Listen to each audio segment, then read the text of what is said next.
Bilik konsultasi dibuka, silakan Mas Warih, Beli Warih, Om Warih melakukan diagnosa betul-betul terhadap para pasien yang sedang berkonsultasi hari ini. Silakan, Beli Warih. Oh, ya Chan, sebenarnya penyair itu ya pasien ya dokter ya. Ya, teman-teman, berdasarkan pengalaman dan pemahaman saya, dan itu tentu mempribadi, tetapi saya yakini bahwa di dalam seni itu sesungguhnya tidak ada salah benar.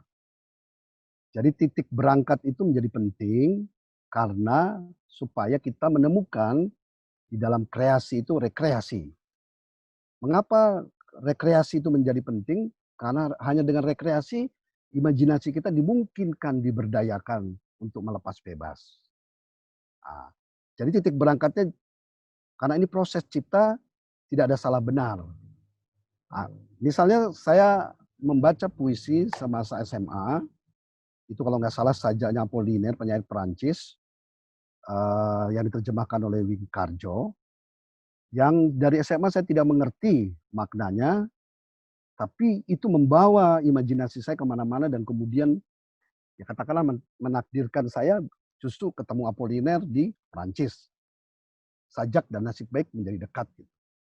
Sajaknya judulnya Memegang, pendek sekali, ini sekaligus juga untuk Mbak Retno Pak tadi Retno ya, ya. Mbak Retno ya, Dibaca dong puisinya. ya memegang. Beberapa burung merdeka, beberapa burung penyap jadi dinding. Senja buah apel dan tugu. Tanganmu bakal haus dalam permainan sungguh ini.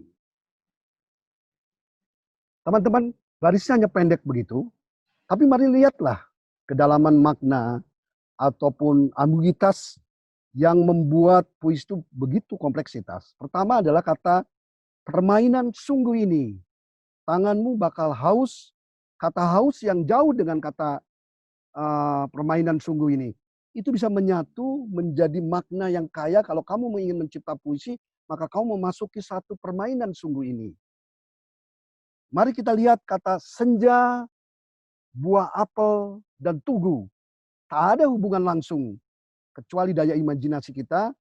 Dan penyairnya tahu, setiap orang punya pengalaman masing-masing tentang senja, tentang buah apel, dan tugu. Penyairnya memotong sekian banyak baris, menyiratkannya, dan menyatukan hanya sebagai senja, buah apel, dan tugu. Dan itu menggugah imajinasi kita pada satu situasi bahwa ketika kita mencipta dalam satu permainan sungguh, maka kita akan mencapai sesuatu yang maknawi sebagai apel. Ya, katakanlah apel sebagai simbol Firdausi dan tugu sebagai peringatan keimortalan, ya kan? Dan senja sebagai kematangan. Nah, tafsir yang bebas itu dimungkinkan kalau penyairnya menyadari betapa bahasa dalam puisi yang memang berbeda dengan bahasa prosa dalam pengertian sehari-hari. Itu. Beberapa burung merdeka, beberapa burung penyap jadi dinding. Kata penyap yang menyatu jadi dinding adalah proses menjadi sesuatu. Ketika kita membaca itu, maka seperti kita mengalami sesuatu yang tengah berproses. Dan menimbulkan berbagai pertanyaan. Karena artinya yang tidak berbanding lurus dengan pengertian kamus atau pengertian sehari-hari. Dan itulah yang memperkaya kita. Saya kira karena kekuatan puisi justru karena kesanggupannya membangun kompleksitas dengan bahasa yang pendek, padat, dengan rima yang terjaga, dengan bunyi yang sungguh-sungguh digali, dengan kedalaman arti yang sungguh-sungguh dipahami dan diselami. Kekuatan sebuah puisi tidak diukur oleh panjang pendek puisinya. Puisi-puisi haiku yang pendek justru menyarankan dunia yang luar biasa dan seringkali sajak itu menjadi sangat immortal. Misalnya sajak haiku dari Baso itu hanya menceritakan tentang kolam tua, seekor katak melompat, plung, hanya baris itu aja. Dan puisi haiku yang katanya adalah satu pengejawantahan dari proses zen, pencarian diri yang sejati itu, ternyata menggambarkan sesuatu yang seketika dan serentak. Sesuatu yang sekarang juga. Seekor kata melompat, plung. Dia membebaskan kita dari delusi atau ilusi tentang kejadian. Puisi itu membebaskan kita dan membawa kita pada hakikat kenyataan.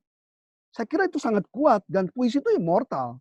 Sampai ratus tahun masih dikutip orang dan dibawa orang kemana-mana dengan pengalaman pribadi masing-masing. Nah, kata-kata yang terpilih dengan satu kedalaman arti metaforik yang kaya itu seharusnya menghadirkan kenyataan. Bukan sesuatu yang abstraksi, yang menjauhkan kita pada bukan labirin, tapi kerumitan akibat dari si penyairnya yang rumit, yang belum melakukan sublimasi atas renungannya, dan akibat dari kesalahpahaman menimbang apa yang disebut lisensi putika atau kebebasan berekspresi melalui bahasa puisi. Pengalaman batin itu memang sesuatu yang boleh dikata tidak membentuk yang baku. Kesadaran kita itu tahap demi tahap akan beralih dan berpindah. Dia bukan sesuatu begitu kita mengalami pencerahan itu akan utuh. Tidak. Kesadaran itu naik turun. Pengalaman batin itu bukan sesuatu wujud yang baku. Dia adalah proses kita menghayati kejadian sehari-hari. Jadi tidak menjadi soal apakah dia lahir di posisi yang bagaimana ataupun diciptakan ataupun dihadirkan dalam situasi apa. Dia bisa keriangan tertentu melahirkan satu daya haru, kesedihan juga sama melahirkan daya haru, dan daya haru itu bagi penyair adalah hal yang hakikat dengan kalbunya, maka itulah modal dasar untuk diolah. Jadi puisi, ilham itu bukan, sekali lagi bukan menjawab Ibu Komang Aryani, bukan sesuatu yang jatuh dari langit. Dia adalah upah kerja kita sehari-hari. Kerja kita apa? Kerja akal budi, yaitu menghayati kehidupan dengan empati dan simpati. Kemudian akal kita menghayati pengalaman berbahasa, agar antara pengalaman kehidupan dengan pengalaman berbahasa menyatu, padu, akhirnya membentuk sesuatu yang organis dengan diri kita. Yang kemudian dengan berlatih terus-menerus menjadi semacam kematangan. Sesuai tema kita, maka proses menulis puisi adalah proses menegur diri, renung diri, proses menghayati bahasa, proses menghayati pengalaman hidup. Akhirnya kita menemukan diri kita. Sangkan paraning dumadi kita, dari mana dan mau kemana hidup kita, akan ketemu kita. Dia menjadi sesuatu di dalam diri kita. Dan oleh konteks itulah, maka tidak ada salah benar dalam penciptaan puisi. Yang ada adalah intensitas, ketetapan hati, dan kesungguhan. Dan oleh konteks itu, saya termasuk yang rileks dengan apakah itu prosa ataupun puisi. Kalau tadi saya mencoba memaparkan itu hanya dalam upaya kita memberikan pengertian dasar saja. Karena pada hakikatnya di dalam pencipta puisi itu dimungkinkan. Karena pikiran kita membelenggu kita, maka kita terkungkung di dalamnya. Itu seperti pengadaian di proses penemuan diri, cerita tentang Zen itu, ada dua pendeta, yang satu tua, yang satu setengah muda. Dia berhadapan dengan sungai. Kemudian ada seorang gadis cantik jelita, seperti Virginia itu, ingin menyeberang sungai itu. Yang muda karena terdoktrin, tidak boleh menyentuh, tidak boleh ini, tidak boleh itu, tidak boleh ini.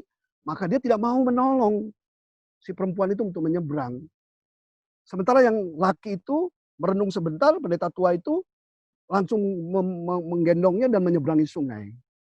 Sepanjang perjalanan berminggu-minggu, pendeta muda itu terus saja mempertanyakan mengapa pendeta tua itu, yang lebih tua itu melanggar ajaran-ajaran dogma-dogma, industri-industri tentang pencerahan. Terus lama-kelamaan si pendeta yang tua itu mungkin terganggu, dia langsung berkata, "Nak, aku itu hanya memanggul perempuan itu 5 menit. Engkau memanggul perempuan itu dalam pikiranmu selama berminggu-minggu. Jadi siapa yang terbebaskan? Siapa sesungguhnya yang memilih kehendak bebas?" Demikian juga dalam proses penciptaan puisi. Jadi titik berangkatnya itu harus menjadi penting. bahwa hakikatnya tidak ada salah benar. Kita sedang mengalami pengalaman berbahasa.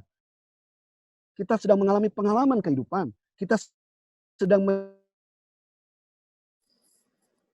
menyampaikan dunia rekaan yang tidak berbanding lurus. Ukurannya adalah intensitas, ketetapan hati, dan totalitas.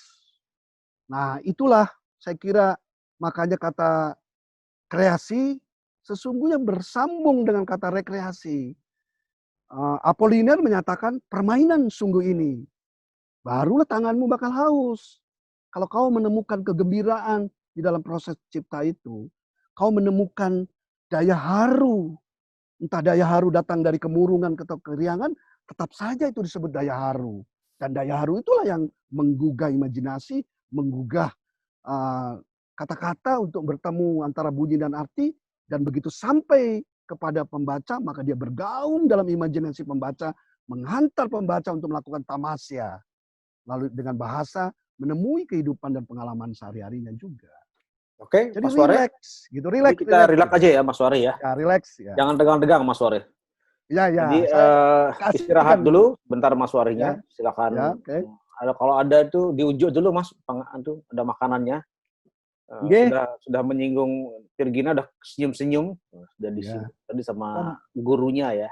Ini sekadar ingin tahu pendapatnya Pak Wari.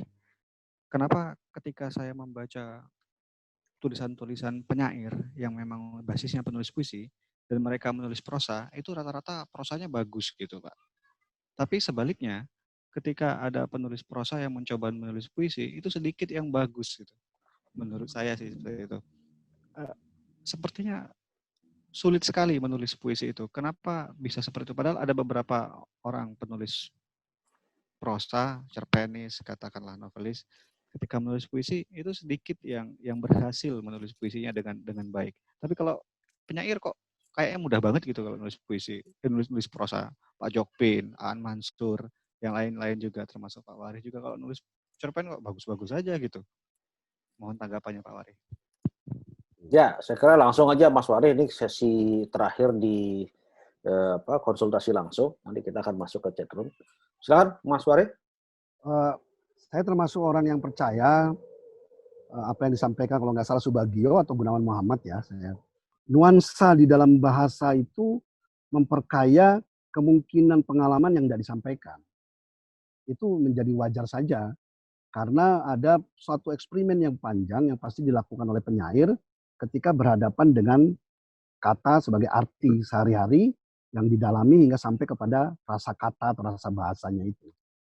Nah, dengan demikian maka menjadi wajar ketika seorang penyair menulis esai akan lebih kuat secara bahasa, lebih kukuh di dalam berbahasa, dan itu sampai kepada publik menjadi lebih menarik.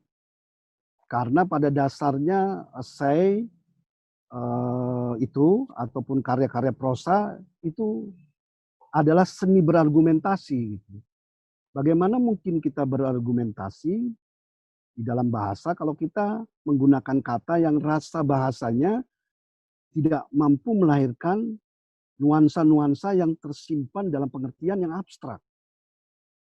Nah, penyair dengan menggunakan kata dan pengalaman menyelami rasa kata dan rasa bahasa tadi menjadi lebih kuat menyampaikan nuansa-nuansa tersembunyi di dalam pengertian yang bersifat abstraksi itu, sehingga ketika disodorkan menjadi sebentuk karya esai atau prosa, dengan demikian lebih memikat.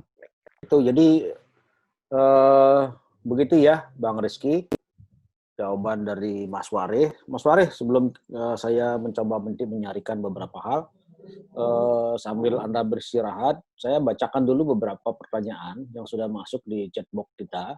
Bagaimana menyambungkan sebuah peristiwa yang dialami atau terjadi di sekitar kita dengan asosiasi atau metafor yang mau dibuat dalam puisi, supaya memiliki makna puisi yang kaya dan logis.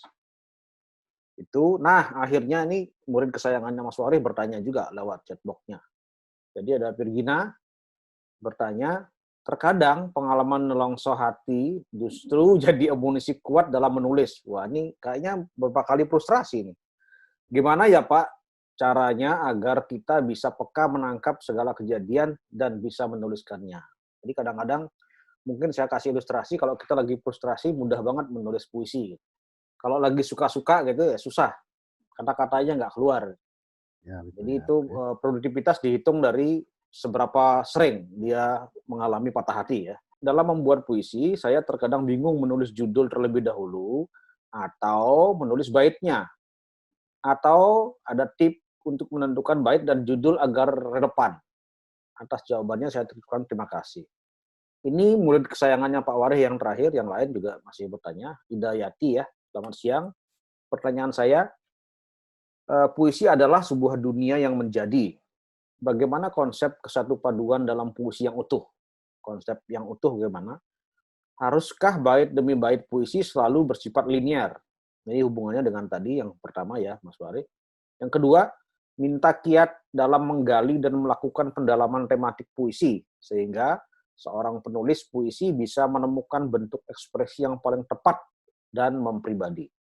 Terakhir yang ketiga, bagaimana kiat menulis puisi yang menggugah daya haru agar tidak kering bila hanya mengedepankan kemampuan teknis dalam mengolah diksi, bunyi, dan tipografi. Saya termasuk yang berkeyakinan bahwa pertama-tama apa yang diniatkan seorang pencipta sebagai puisi, sebagai prosa atau sebagai apapun, sebaiknya khalayak melihatnya sebagai hal yang diniatkan itu. Bahwa berikutnya, sekali lagi seperti yang tadi saya sampaikan, bahwa berikutnya itu belum meyakinkan pemirsanya, ya itu proses pembelajaran lebih lanjut bagi si penciptanya. Dan puisi-puisi sekarang ini sangat demikian bebas. Banyak yang sangat prosaik seperti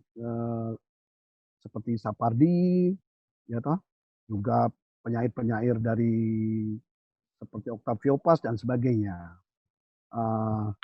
Itu menjadi hal yang wajar saja, walaupun kemudian kita bisa mendapatkan satu kekayaan tersendiri dari sebuah puisi, karena ada semacam dunia dalam, nah ini yang menyangkut sesuatu yang tak terjelaskan, gitu. Tetapi kita bisa rasakan datang di dalam baris-baris yang disampaikan oleh penulisnya.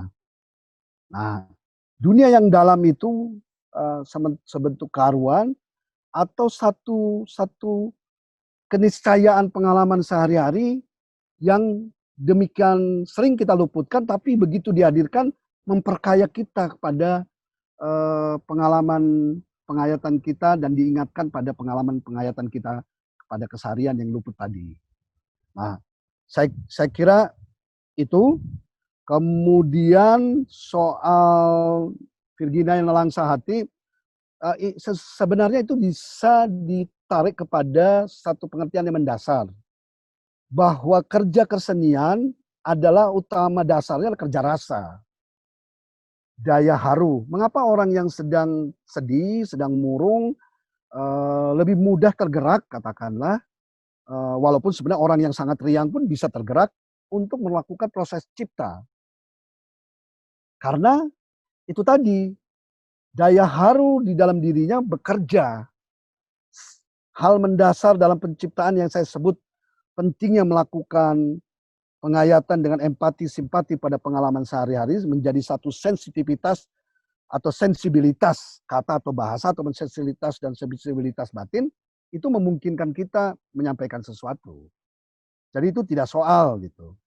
Kemudian untuk Kostra menyangkut teknis, saya kira soal judul itu sebenarnya sangat bebas, bisa kita ambil dari baris pertama saja, penggalkan dari baris pertama itu sudah bisa menjadi judul.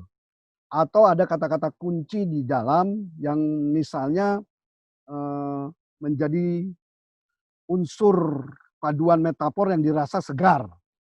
Kayak misalnya batu ibu, atau ada duri pilu, atau ada apa, kemudian diolah dari pengertian itu dihadirkan menjadi sebentuk sublimasi arti. Nah itu nggak apa-apa. Jadi dan judul di dalam puisi sebenarnya seperti sebuah jendela dia. Dia bukan rangkuman pengertian tematik, tapi adalah sebuah jendela untuk pembaca melongok dan menyaksikan dunia di dalam yang penuh kemungkinan. Nah, karena dunia puisi memang harus rendah hati menyadari ada publik yang terbatas, yang tidak mungkin misalnya menjangkau publik yang lebih luas seperti sesuatu yang terasa lebih universal seakan-akan penyanyi ataupun lantunan suara. Dan oleh sebab itu kenapa tajuk presentasi saya tadi katakanlah cipta puisi sebelum alih kreasi. Karena saya menyadari memang dunia puisi ada dunia yang boleh dikata soliter dan membutuhkan pembaca yang solider. Barulah terjadi dialektika yang memungkinkan makna menjadi lebih kaya. Dan di dalam puisi kita memasuki sebuah ruang yang sangat demokratis di mana tafsir dimungkinkan.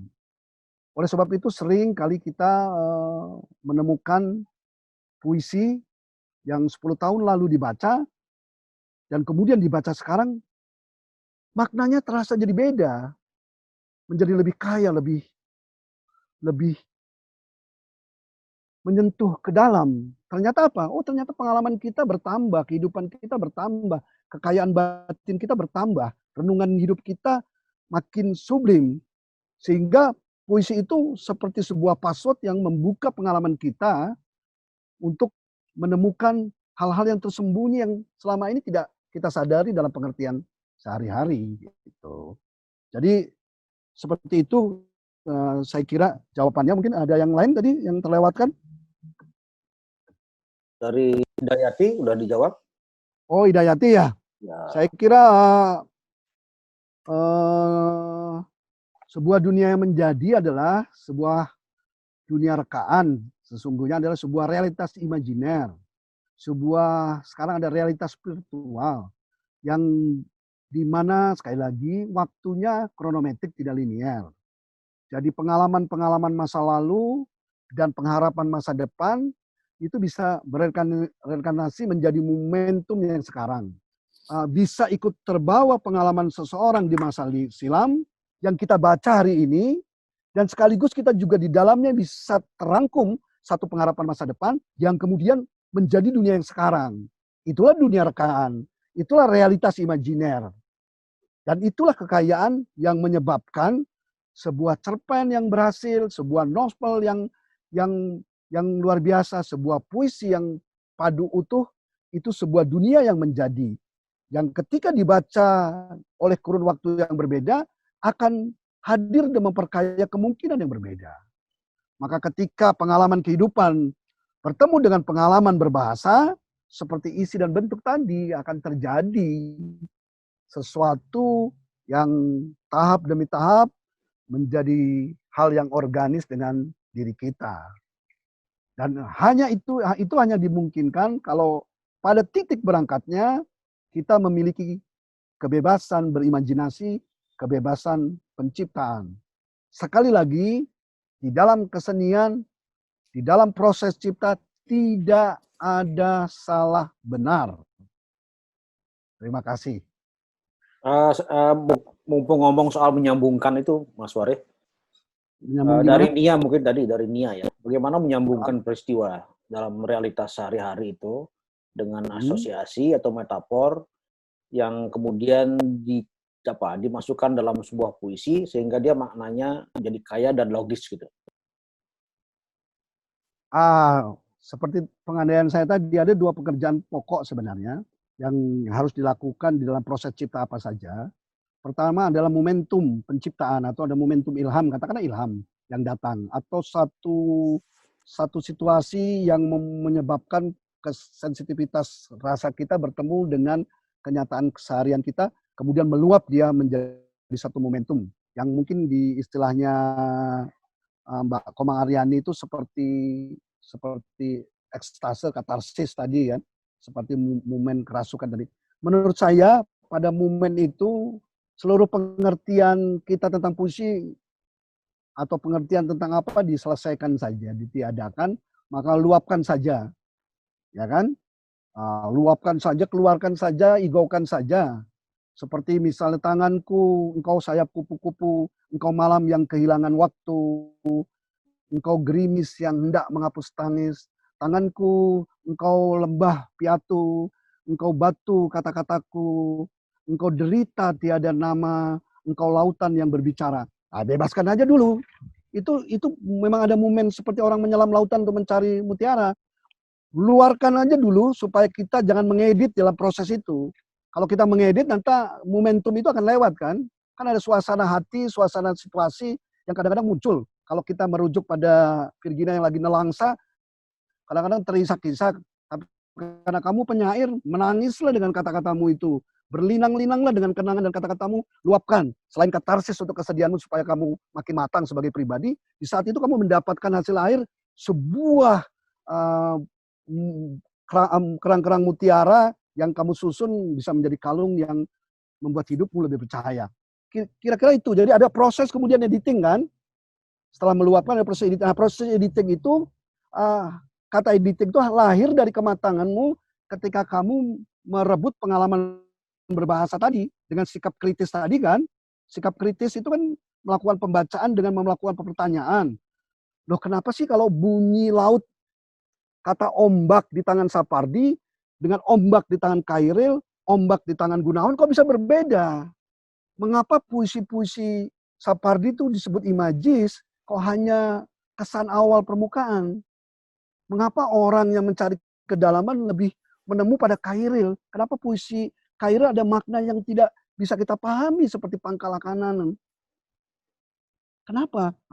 Kita terus sampai kepada berbagai pengertian, pemahaman, dan pengalaman, sehingga sampai kepada rasa bahasa itu, maka itu akan memperkaya kemungkinan kita. Nah, pada proses editing, dengan pengetahuan yang teoritis tadi, yang kita luluhkan menjadi sesuatu yang melekat di dalam diri kita, seperti Mario yang menari seketika ketika tubuhnya bergerak, maka ketika proses editing juga, kita seperti mengalami kembali pengalaman ekstase katarsis tadi. Sehingga ada proses sublimasi berikutnya, di mana kesadaran lebih menuntun nalar kita yang sudah belajar teknis menulis penciptaan yang bersifat kritis dalam proses pembacaan, itu menuntun kita pada proses sublimasi yang kedua itu. Dengan demikian, maka kemudian kita bisa melihatnya. Nah, pada titik tertentu juga kita harus mengendapkannya, karena kadang-kadang kan, karena proses yang intens ketika kita mengedit dan mengkoreksi ataupun memadukan arti atau menyiratkan atau menyuratkan metafor, itu kan ada di dalam benak kita, dan itu bukan sesuatu yang sepenuhnya segar ketika kita membaca puisi yang kita sedang selesaikan tadi. Jangan-jangan yang kita anggap limbah itu justru berkah. Jangan-jangan kata-kata yang kita anggap mati bunyi dan mati kata itu yang tidak bisa padu itu justru dia sesuatu yang menyarankan yang asosiatif dan sugestif. Maka ada perlu jeda. Kita perlu berbesar hati untuk melakukan jeda, membiarkan puisi itu disimpan dulu beberapa waktu, kemudian kita baca ulang dengan kesegaran baru.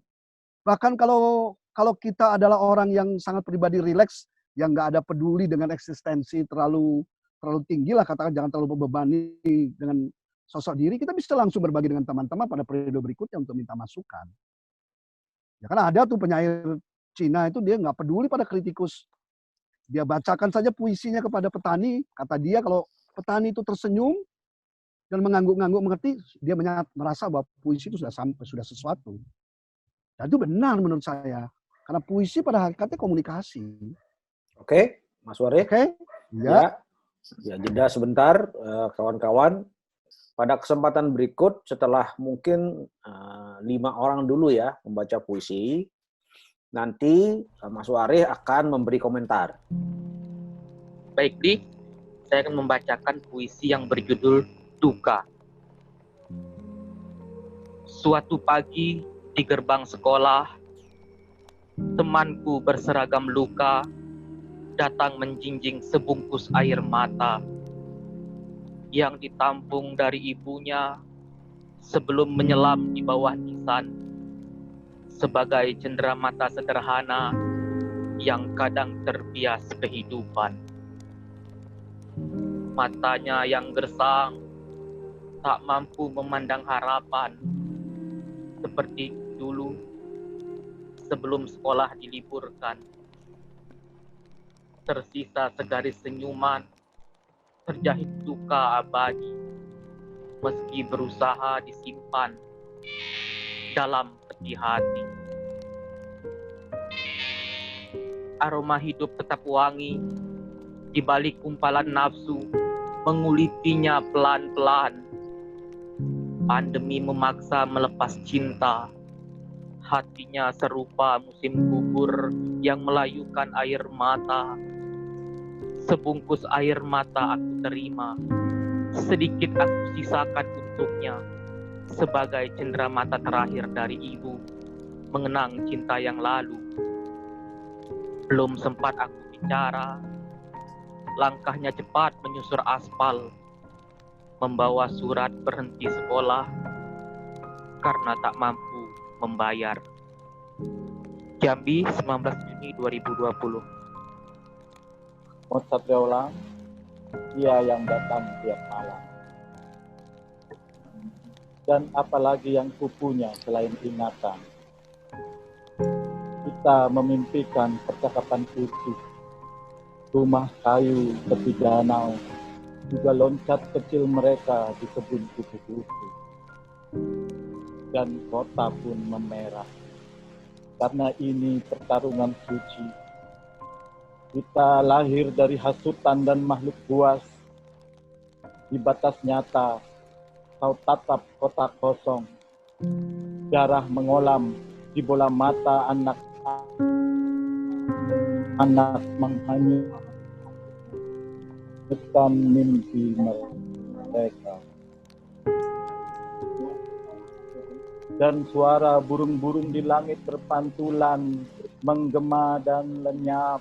Kengerian di kota yang memerah, desing peluru di hatimu. Kau tak memberiku bunga pagi ini, malam ini, atau siang yang kering tadi. Tak juga pada senja yang kerap terlunta dan ada. Tak juga pada ranting yang bergemeretak patah. Dan hujan membasahi wajah dan masa lalu, perlahan menutup air mata. Kau tak lagi membisikkan apa-apa, seperti melankoli roman dan sajak cinta. Tubuhku renyap, terlahap api yang kusulut sendiri. Denpasar, 2000. Semu. Dunia menjelma kubus besar serupa permainan teka-teki raksasa. Tidak ada musim, cuma ada prasangka dan kerlap-kerlip lampu kota. Sesaat naik ke atas, mengambang lalu mencair. Cuaca telah membuat berpasang mata saling curiga. Hujan yang kemarau, kemarau yang hujan. Terjadi saling tuduh. Kiranya bayangan siapa menanamkan bencana. Aku tetap dan akan terus yakin, di dunia yang nyaris tak nyata ini, orang-orang pulang padanya, membawa diri dengan berjalan bungkuk, memikul kepala berisi padat, keringat siap menenggelamkan kaku penyesalan.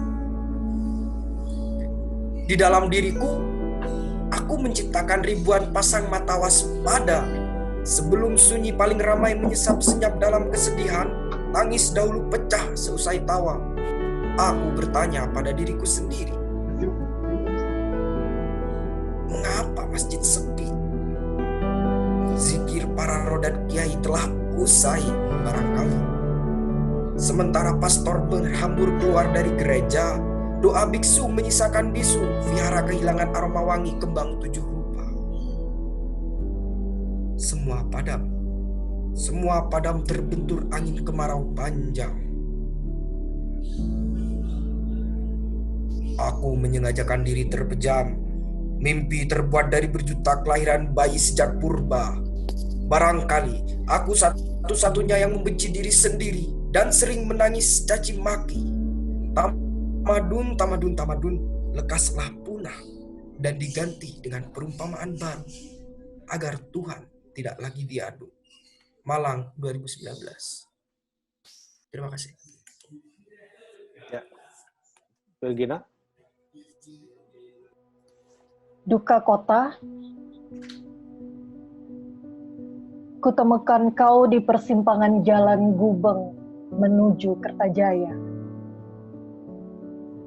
Ibu tua renta penjajah berita, duduk bersandar berpangku resah, menjaring duka wajah ibu kota. Langkah kian surut, ada tai lalat di ujung bibirmu yang merengut. Di kantong seragam anakmu tersisa luka si gembala dosa, terurai sembab dari cacing-cacing pemangsa. Tatapanmu nanar, kusut menyusut ikut keriput bersama doa-doa yang entah kapan akan membasuh. Aku ragu, takut kau tak sanggup, sebab rongga sudah penuh, sedang sendu tak lagi punya tuju. Lantas, kemana kau akan meneduh? Surabaya 2020. Terima kasih. Di kamar ini, di hadapan sebuah kertas, aku tuliskan kisah perempuan yang lahir dari seorang perempuan, bersaudarakan perempuan. Sejenak aku terdiam. Mengapa aku terlahir sebagai perempuan? Hidupku dikelilingi para perempuan yang berjuang demi hidup anak perempuan dengan berbagai kisah, sedih, gembira, bahkan pengkhianatan. Perempuan, di jalan manakah akan kau pilih sebagai seorang perempuan? Bandung, 20 Juni 2020. Terima kasih. Ya, terima kasih Mbak Nia, 5 pembaca, Mas Warih. Barangkali bisa memberikan sedikit ulasan terhadap puisi-puisi yang dibacakan oleh kawan-kawan. Memang harusnya kita membaca puisi, menyimaknya lebih seksama gitu. Bahkan kadang perlu berulang-ulang, bukan hanya menangkap pesan yang dalam, yang tersembunyi kadang-kadang di dalam puisi itu, tapi juga kadang-kadang puisi datang sebagai irama, sebagai nuansa, sebagai rasa gitu. Jadi perlu waktu tersendiri. Tapi izinkan saya memberikan gambaran umum yang nanti kita bisa diskusikan di waktu mendatang di dalam grup kita.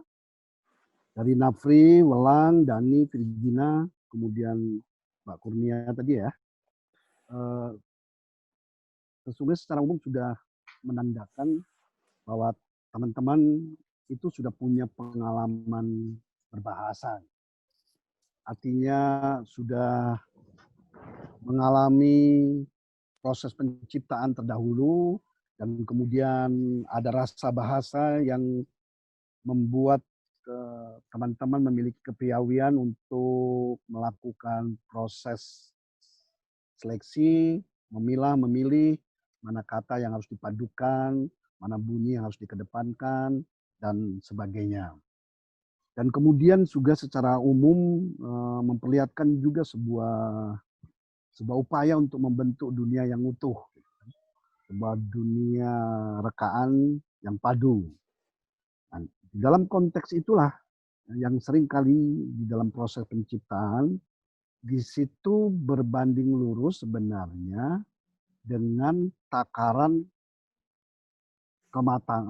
kematangan dan pengalaman pemahaman kita pada kehidupan. Nah, pilihan kata itu tidak ansih sebuah kecakapan teknis.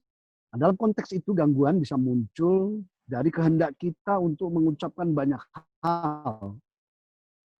Ya kan? Nah, itu berbeda dengan prosa, misalnya dia adalah sebuah upaya mendeskripsikan banyak hal. Bahkan dia boleh menyampaikan satu bentuk pernyataan kan, Sementara dalam puisi sebenarnya adalah sebuah upaya melukiskan kenyataan, ya kan? Bukan tengah menyampaikan pernyataan, tapi melukiskan kenyataan. Nah, kata melukiskan itu mengandaikan sesuatu yang lebih sublim dari sekedar pernyataan. Oleh sebab itu kata-kata yang kadang sering harus dihindari di dalam penciptaan puisi adalah klise. Satu kata yang berulang digunakan sebagai pengertian yang biasa seperti duka abadi gitu. Hijau, rimbun, atau kata-kata yang sudah biasa menjadi paduan kata yang sering kita jumpai sebagai dalam percakapan sehari-hari ataupun dalam pernyataan-pernyataan yang sloganis ataupun yang bersifat jargon ataupun tulisan-tulisan iklan umumnya.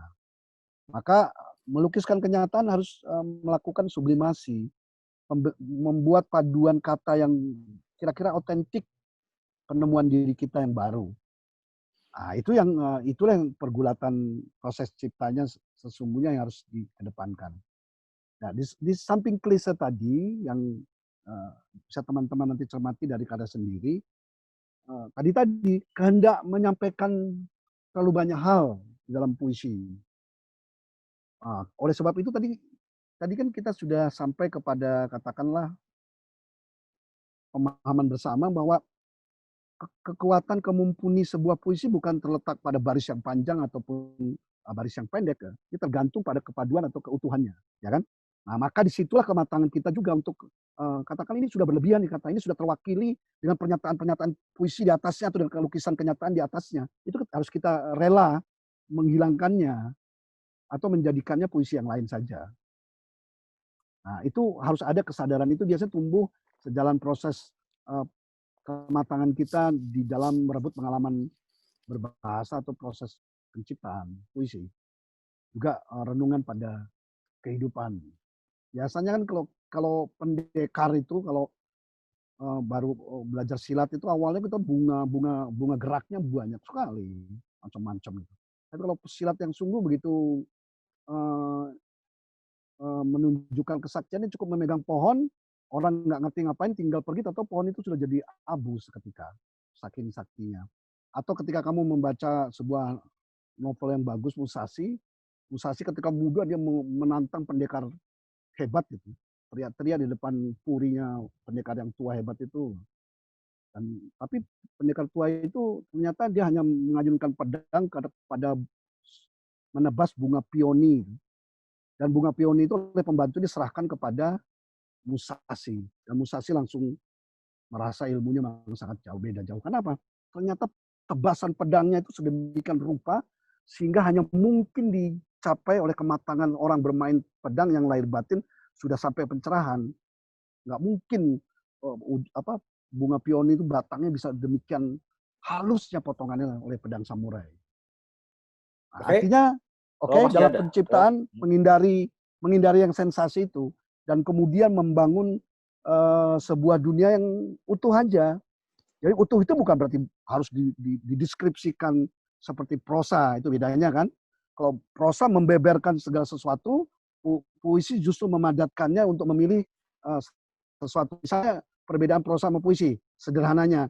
Kalau kita melihat sepatu tentara dan kemudian menyaksikan kekejaman tentara atau polisi untuk mengusir demonstran, kita melukiskan pukulan, teriakan apa-apa dalam bahasa prosa. Kalau puisi enggak, misalnya cukup mengangkat sepatu tentara itu, kemudian ada tetes darah sedikit, disorot kalau dalam bentuk seni rupa kontemporer, disorot cahaya, diletakkan sepatu itu di atas meja tertentu, dia sudah berubah dari benda fungsional yang dideskripsikan oleh prosa menjadi benda simbolik yang metaforik tadi. Ketika sepatu itu diangkat menjadi satu lukisan kenyataan tersendiri. Nah, itu perbedaan prosa dan puisi saya kira dalam pendayagunaan bahasa ataupun langgam metafor yang dihadirkan atau benda atau kata yang disosokkan di dalam puisi itu atau yang ditampilkan. Kira-kira itulah dasar pemahamannya. Kira-kira begitu kawan-kawan komentarnya ulasan dari Mas Ware ya. Buku kecantikan. Dua gadisku, mbahmu dulu berpesan, menjadi Mbak Sekartaji atau Raden Ayu ndak gampang. Inilah Mbah adalah rumah zaman. Ia berjarit, tulis gelung, mancung, dan susur terselip di tepi bibir. Tadi siang, Mbah datang dengan polosnya, enggan meludahkan daun sirihnya. Tiba-tiba, Wecuh, lahar merah menciprat ke rumah berdinding bambu. Badaniah ini simbol roh untuk melukis raga. Cantik ditiupkan, Tuhan kerupa kita adalah hadiah. Jangan jadi pelupa. Ibu letakkan buku kecantikan di rak lemari kayu, sederet buku perempuan lainnya. Di sana ada gincu, bedak tumpat, perona pipi dan mata. Hai gadisku, kecantikan wajahmu adalah bisa penebar luka. Ingat nak, cantik itu bagi mitos. Pakailah kacamata sebab pantulan wajahmu adalah mutlak mengutuk kecantikanmu. Wahai gadisku, ibu adalah mbahmu. Terima kasih. Ya. Pamela langsung. Igau mimpi.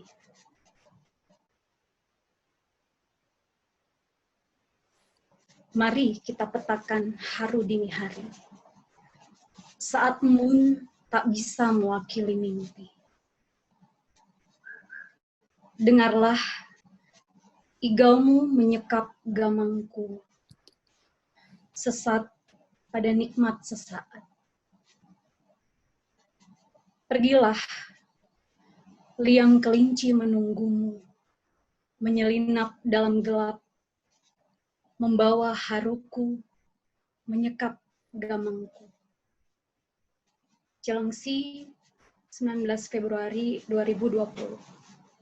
Ya, itu dari Pamela, catatan diakui sebagai catatan, apakah itu puisi apa tidak. Silakan nanti Mas Warih memberi ulasannya. Ada yang mau lagi? Masih diberi kesempatan. Mbak Titin barangkali ingin menunjukkan puisinya. Tadi kita sudah menyimak bersama puisi yang dibacakan oleh Bu Retno, kemudian oleh Pamela. Keduanya terasa langsung berbeda, karena yang pertama lebih menekankan deskripsi yang lebih runut, ya, mendekati semacam penggalan cerpen.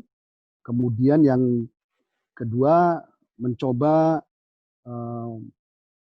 mendayagunakan bunyi supaya ada asosiasi dan kemudian melepas imajinasi kita pada sesuatu yang sehari-hari. Keduanya saya kira adalah sebuah upaya membangun dunia tersendiri dan saya kira cukup berhasil karena menyampaikan sesuatu bahwa kemudian sebagai pembaca yang juga penulis puisi saya menjadi lebih cerewet itu karena tuntutan pribadi saja. Karena pada dasarnya kan kemudian kembali kepada publik juga. Teman-teman tidak usah terlalu terbebani dengan penilaian. Gitu. Misalnya itu umum saja ketika saya muda, saya lebih suka sajaknya Rendra yang keras. Yang karena ingin suka demonstrasi. Gitu, ya. Kemudian pada sajak tertentu, sajaknya Uji Tukul. Atau pada tahapan jatuh cinta, saya senang sajak-sajak Sapardi. Gitu, kan. Tapi pada fase-fase berikutnya ketika usia kita bertambah, sajak Subagio yang tidak saya suka semasa muda, ternyata kemudian saya baca membantu saya melihat dunia di luar bumi ini, gitu, misalnya kan. Jadi ada banyak kemungkinan dari sebuah sajak untuk hadir kepada pembacanya masing-masing. Ya, tidak mungkin satu puisi kemudian bisa digemari semua orang dan menjadi kebenaran yang pokok. Itu Itu hanya 1-2 saja yang memungkinkan seperti itu. Artinya dengan kata lain, setiap fase hidup kita memilih kemungkinan apa yang kita sukai sebagai bagian dari proses cipta. Misalnya pada Ibu Retno tadi, kalau saya memilih, misalnya saya akan lebih menghilangkan unsur deskripsinya tanpa kehilangan pesan nasihat kepada cucunya yang jelita atau anaknya yang jelita tentang bagaimana menjadi cantik lahir batin, ya kan?